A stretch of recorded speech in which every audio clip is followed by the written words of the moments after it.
உங்களில் ஒருவர் தும்பினால் அல்ஹம்துலில்லா, எல்லா புகழும் அல்லாஹ்வுக்கு என்று கூறட்டும்.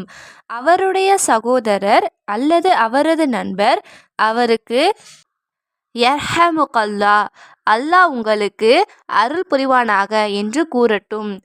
யர்ஹமுகல்லா என்று அவர் கூறினால் தும்பியவர் அவருக்கு யஹ்திகுமுல்லாஹு வயுஸ்லிஹு பாலக்கும், அல்லாஹ் உங்களுக்கு நேர்வழி காட்டுவானாக, உங்கள் நிலையை சீர் செய்வானாக என்று கூறட்டும். இதை அறிவிப்பவர் அபூ ஹுரைரா ரலியல்லாஹு அன்ஹு அவர்கள். இது புகாரியில் வரக்கூடிய ஒரு செய்தியாக இருக்குது. அஸ்ஸலாமு அலைக்கும்.